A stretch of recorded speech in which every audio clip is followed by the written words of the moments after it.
Good morning, boys and girls. It's Thursday, May the 21st, 2020, and here's your day at a glance. So let's just give you a brief overrun of what you're going to be doing today, as long as the links to videos and the slides. For math today, we're still going to be working with shapes. And today we're working with 3D shapes. And 3D shapes are shapes that you can take and turn and look at all sides. Where like a hexagon is a plane shape, it's flat or 2D. The 3D shapes are things that you can touch. Like a ball is a sphere, so it's a 3D shape because you can turn and look at all sides. I want you to do the solve and share. Can you find objects in your home or outside shaped like the 3D solid shapes below? We have a cube right here. We have a rectangular prism, which is this one. We have a cylinder, which is this one here. A cone is this one here. And a sphere is this one here. Find as many as you can and record the name and number of each shape you find in your journal. Circle the shape that you found the most. So if you found mostly cylinders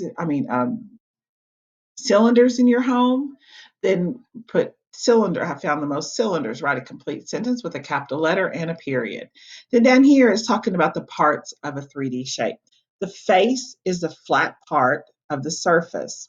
The vortex is where two or more straight lines meet. So here we have a straight line, here we have a straight line, and here we have a straight line. And when they all come together, we call that the vertex.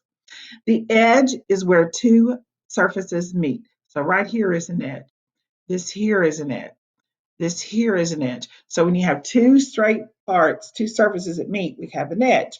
Some 3D shapes have faces, which are flat sides or surfaces. Vertices, which are corners, a vertex is one corner. A vertices is more than one. And edges like the cube above. In your journal, write the name of a 3D shape that does not have faces, corners, or edges, and then complete your exit ticket for today 37.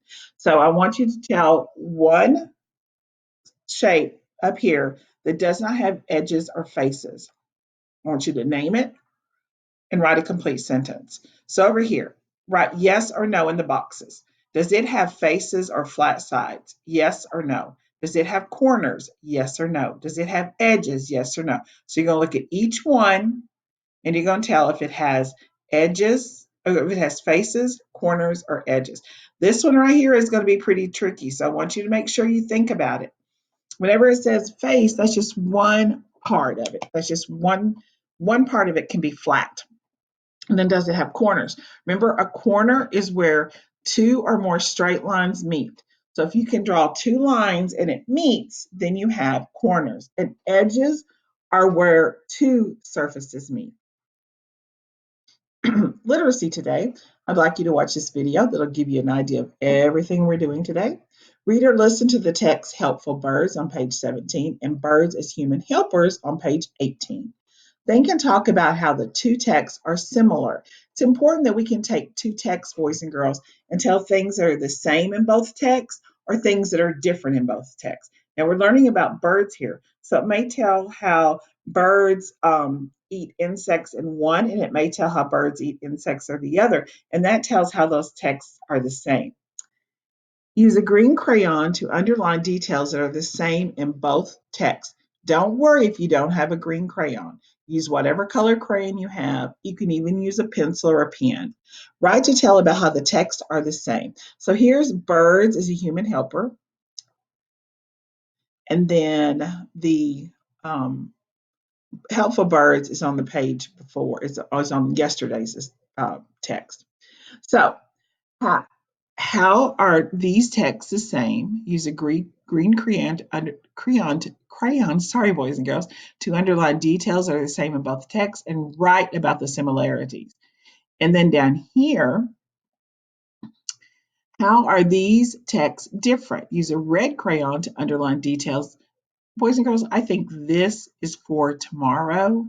You can go ahead and do it today if you want to. Use a crayon to underline details that are different in both texts. So we're talking about ways it's the same and the ways it's different. Word work. So watch the word work instructional video for day 37 right here. We have a decodable right here for you to read, A Little Seed.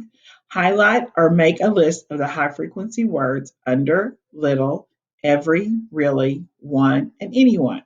Reread the text 3 times. Focus on reading the text smoothly with expression and at just the right speed. So, see right here, we have a question mark. So, we want our voice to say, see the little seed under the tree? Because we're asking a question. But down here, we have an exclamation point.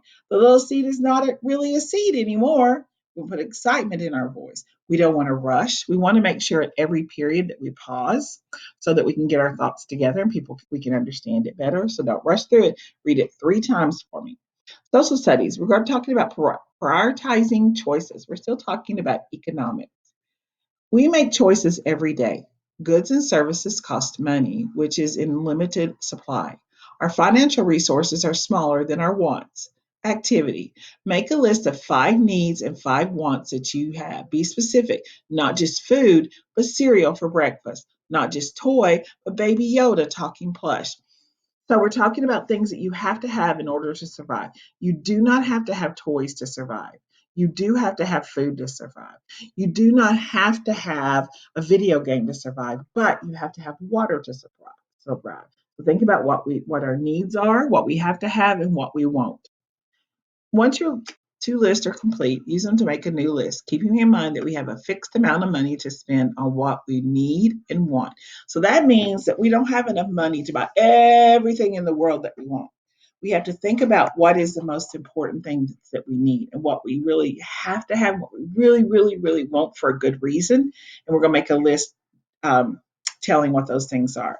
This time, put your 10 items in order from the most important to the least important and share your new list with an adult and discuss how you prioritized your choices. Ask this adult for an example of how she or he decides what to spend money on first. So prioritizing means you're putting it in order from the most important or the one who has the most value to the one who has the least. So you're putting it from the top to the bottom.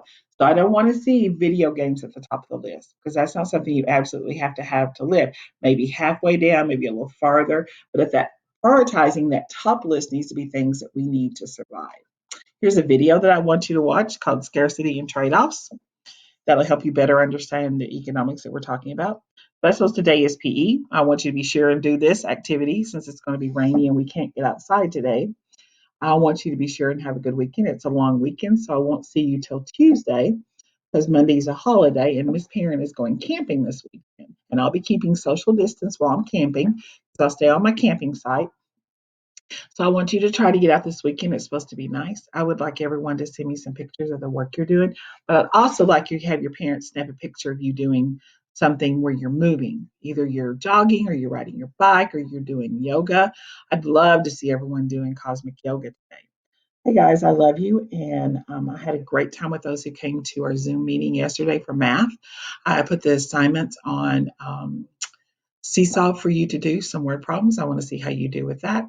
I'll be giving you a book that I need you to read by Monday on Rise Kids. I'd like to meet with a group on Monday, a reading group.